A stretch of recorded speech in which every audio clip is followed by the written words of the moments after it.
Hello everyone, welcome to advocates media.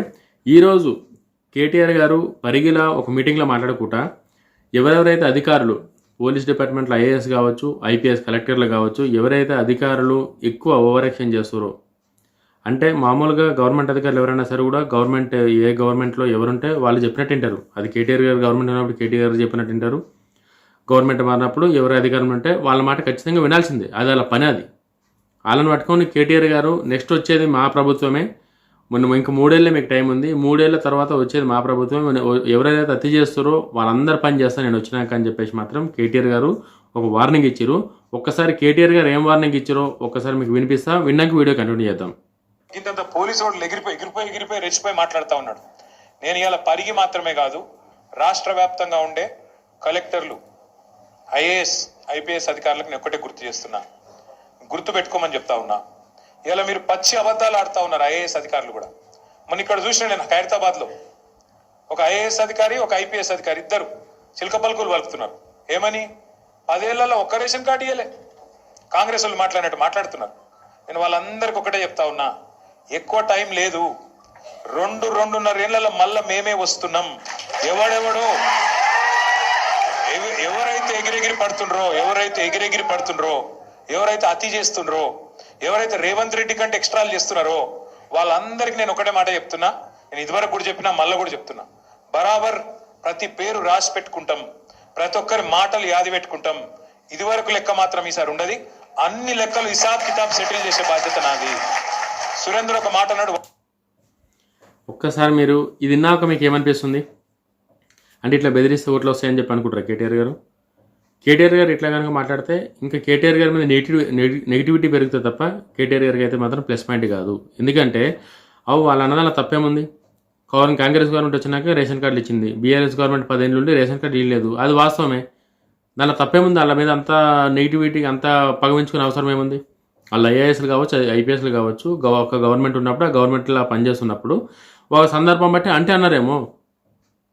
వాళ్ళేం మొత్తం వీళ్ళ పర్సనల్గా కేటీఆర్ గారిని కానీ కేసీఆర్ గారు కానీ బీఆర్ఎస్ పార్టీని ఏం తిట్టలేరు కదా.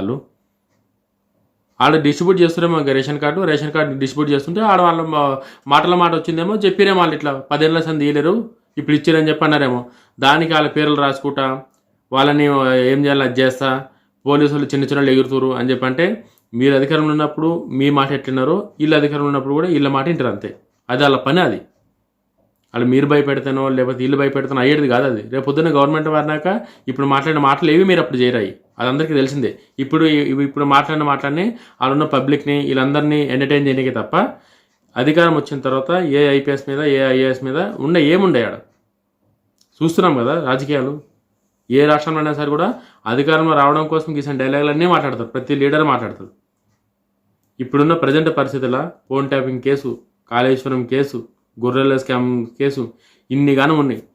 రేపో మాపో బీఆర్ఎస్ పార్టీని బీజేపీలో కలుపుతాను కొంతమంది అంటారు. ఎమ్మెల్యేలు రిజైన్ చేయడానికి పార్టీని వేయడానికి రెడీగా ఉన్నారు. సో ఇవన్నీ పెట్టుకొని ఫస్ట్ ఇవన్నీ ఎట్లా స్ట్రీమ్ లైన్ చేయాలి, వీళ్ళందరినీ ఎట్లా గ్రిప్లోకి తీసుకురావాలన్నది కేటీఆర్ ఆలోచిస్తే కేటీఆర్ గారికి బీఆర్ఎస్కి మంచిది. అది నేను కేటీఆర్ గారు ఇప్పుడు ఏం తప్పన్నారు అంటలేను. నేను ఆయన అధికారంలోకి రావచ్చు, కేటీఆర్ గారు అధికారంలో రాకుండా ఆపే హక్కు ఎవరికీ లేదు. ప్రజలు కనుక ఆయన్ని ఆశీర్వదిస్తే ఖచ్చితంగా అధికారంలోకి వస్తారు. అదేం తప్పమాట కాదు అది. బట్ ప్రజెంట్ ఉన్న BRS party condition, present BRS party situation ఎట్లుందన్నది కేసీఆర్ గారు ఒక్కసారి అనాలిసిస్ చేయాలి. కేటీఆర్ గారు పార్టీలో ఎమ్మెల్యేలు పార్టీకి ఎందుకు రిజైన్ చేస్తారు, ఇంకెళ్ళేటోళ్ళు ఎంతమంది? చాలామంది పార్టీ మారిరు, వాళ్ళ పరిస్థితి ఏంది? మన పార్టీలో ఎవరున్నారు? ఒకవేళ రేపు పొద్దున్న ఎలక్షన్లకు వస్తే ఎమ్మెల్యేలు మనకున్న ఎమ్మెల్యే క్యాండిడేట్స్ ఎవరెవరు? నెక్స్ట్ లోకల్ బాడీ ఎలక్షన్స్ వస్తున్నాయి, అవి ఎట్లా చేయాలి? వీటి మీద ఫోకస్ చేసి ఇవి టాస్క్ 1 by 1 టాస్క్ కంప్లీట్ చేసుకుంటూ రావాలి తప్ప గీసెంట్ మాటలు, గీసెంట్ డైలాగులు ఇవన్నీ ఎవరు పట్టించుకోరు. ఇప్పుడు కేటీఆర్ గారు ఏమో మాట్లాడుతారు పరిగెల, కానీ ఆ పరిగెల ఆడ జరసేపు చప్పట్లు కొడతారు తప్ప తర్వాత అక్కడ ఉండేటప్పుడు కూడా మాట్లాడుకుంటారు. వీళ్ళు వచ్చినప్పుడు చేసినప్పుడు అన్న కనుక మాట్లాడతారు వాళ్ళు కూడా. అది వాస్తవం, అది నైజం. అది ఎవరన్నా సరే, అది నేను మాట్లాడినా ఎవరు మాట్లాడినా అట్లనే తీసుకుంటారు పబ్లిక్. సో అట్లా కాకుండా కేటీఆర్ గారు స్ట్రాటజీ ప్రకారం ఒక స్ట్రాటజీ చేస్తే, అరే ఈ స్ట్రాటజీ ఓకే, ఈ జిల్లాలో ఇట్లా చేయాలి, ఈ జిల్లాలో ఇట్లా చేస్తే మనకు ఓట్లు పడే అవకాశం ఉంది, ఈ జిల్లాలో ఇట్లా చేస్తే మనం సర్పంచులు గెలవచ్చు, ఈ జిల్లాలో ఇట్లా చేస్తే మనం జడ్పీటీసీలు గెలవచ్చు అని చెప్పి ఈ ప్రణాళిక వీటి మీద ఉండాలి తప్ప ముఖ్యమంత్రి రేవంత్ రెడ్డి గారిని టార్గెట్ చేసి మాట్లాడి నెక్స్ట్ నేనే అధికారంలోకి వస్తా, మీరు అధికారంలోకి రావాలంటే మీ మీద నమ్మకం ఉండాలి ఫస్ట్ ప్రజలకి.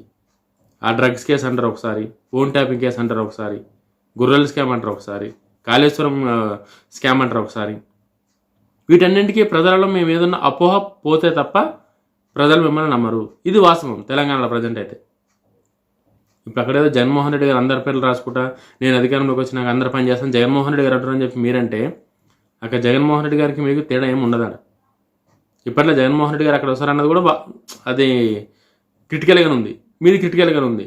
దానిలోకి ఎన్ని ఎట్లా బయటికి రావాలో అనేది ఆలోచించాలి. కానీ మాట్లాడితే మేము వచ్చిన తర్వాత ఐఏఎస్ఎల్ పని చేస్తా, ఐపీఎస్ఎల్ పని చేస్తా, వాళ్ళు ఏం పర్సనల్గా మిమ్మల్ని ఏమన్నారు కేటీఆర్ గారు? మిమ్మల్ని ఏం అనలేదు కదా. ఎగిరేరు ఎవరో పడరు. ఎందుకు ఎగిరేరు పడే అవసరం ఏముంది? పోలీసుల పని అది, లా అండ్ ఆర్డర్ కంట్రోల్ చేయాలి. ఓ మీటింగ్ అయిందంటే మీటింగ్కి వచ్చినప్పుడు 1000 మంది జనాలు వస్తారు, వాళ్ళందరినీ సంలాయించే పని వాళ్ళది. దానిలో బీఆర్ఎస్ పార్టీని ఏమనలే, కేటీఆర్ గారిని ఏమనలే, పరిగి సబితేంద్ర రెడ్డి గారిని ఏమనలే. ఇంకా సబితేంద్ర రెడ్డి గారిని కవిత గారు అన్నారు. మొన్న మీటింగ్లో మాట్లాడుకుంటే కవిత గారు అన్నారు ఒక మాట, మేము పోటీ చేసింది సబితేంద్ర రెడ్డి గారి మీద, మేము పోరాడింది వాళ్ళ మీద. తెలంగాణ ఉద్యమంలో చేసేటప్పుడు వీళ్ళందరూ ఏడున్నారు, మా పార్టీ అధికారంలోకి వచ్చినాక 10,100కి వచ్చి వీళ్ళందరూ అని చెప్పి కార్తీక్ రెడ్డి గారిని, సబితేంద్ర రెడ్డి గారిని కవిత గారు అన్నారు. మొన్న మీరు కవిత గారు అన్నారు కదా ఈ మాట. మీరు కవిత గారిని ప్రశ్నించకుండా ఈ ఐఏఎస్ఎల్ పనిచేస్తా, ఐపీఎస్ఎల్ పనిచేస్తా, ఇవి ప్రజలు యాక్సెప్ట్ చేయరు కేటీఆర్ గారు. కేటీఆర్ గారు అంటే ప్రజలకు ఒక ఎక్స్పెక్టేషన్ ఉంది, అరే ఈయన ఇట్లా చేస్తాడని చెప్పి. మీరు దానికి రీచ్ అయ్యేటట్టు పోవాలి తప్ప ఇవన్నీ ఏం పనికిరావు ఇవి. మొన్న కవిత గారు ఏమన్నారు కార్తీక్ రెడ్డి గారు ఒక మీడియాలో మాట్లాడుకుంటా ఆయన అన్నాడు, కవిత గారు రేవంత్ రెడ్డి గారితో ఉన్నారు, రేవంత్ రెడ్డి గారు కోవర్ట్ అని చెప్పేసి మాట్లాడడం జరిగింది. కవిత గారు వచ్చి క్లారిటీగా చెప్పారు, నువ్వు చిన్నపిల్లగానే బాబు, చిన్నపిల్లగా లెక్కన ఉండు, పెద్దోళ్ళ దాళ్ళ జోలికి రాకని చెప్పారు. దాని గురించి కేటీఆర్ గారు ఏడ మాట్లాడరు. కవిత గారు క్వశ్చన్ చేసినా, ఇక్కడ రేవంత్ రెడ్డి గారు క్వశ్చన్ చేసినా, కాంగ్రెస్ పార్టీ వాళ్ళు క్వశ్చన్ చేసినా, బీజేపీ వాళ్ళు క్వశ్చన్ చేసినా, ఎవరు క్వశ్చన్ చేసినా ఒకటేలాగా మనం ట్రీట్ చేయాలి కదా. బీజేపీ వాళ్ళకి రిప్లై ఇస్తారు, కాంగ్రెస్ వాళ్ళకి రిప్లై ఇస్తారు, కవిత గారికి రిప్లై ఇవ్వరు. సో కేటీఆర్ గారు అంటే తెలంగాణ ప్రజలకి ఒక క్లారిటీ, ఒక ఎక్స్పెక్టేషన్ ఉంది. ఈరోజు అధికారంలో లేకపోవచ్చు కేటీఆర్ గారు, బట్ కేటీఆర్ గారు అంటే అందరికీ ఒక నమ్మకం, అరే కేటీఆర్ గారు ఒకప్పుడు ఇట్లా చేసిండు, ఆయన ఏం చేసేది లేకుండా ఆయనకంటే ఒక ఇమేజ్ ఉంది. ఆ ఇమేజ్కి తగ్గట్టు స్ట్రాటజీ అప్లై చేసుకుంటా తెలివితేటలతో ముంగట పోతే మీరు అన్నట్టు 2 నెలలకు 3 నెలలకు అధికారంలోకి రావచ్చు. మీరు అవదిలేసి ఊరికే ఇట్లా వాళ్ళ పని చేస్తా వీళ్ళ పని చేస్తా అనడం ప్రజలు యాక్సెప్ట్ చేయరు. ఫస్ట్ అది మీరు వాళ్ళ పని తర్వాత చేయొచ్చు, చేయకపోవచ్చు, ఖచ్చితంగా మీరు చేస్తారని కూడా ఏం గ్యారంటీ లేదు, అలాగే చేయరని గ్యారంటీ లేదు. బట్ ప్రజలు ఇసంటి ఏవి యాక్సెప్ట్ చేయరు.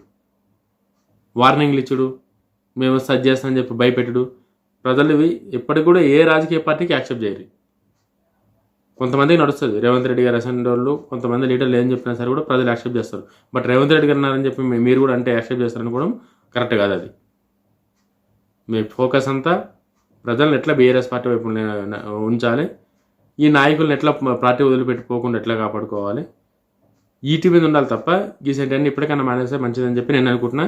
మీకేమనిపించిందో మీరు కూడా కామెంట్లో తెలియజేయండి. వీడియో నచ్చితే లైక్ చేయండి, షేర్ చేయండి, సపోర్ట్ చేయండి. జై హింద్.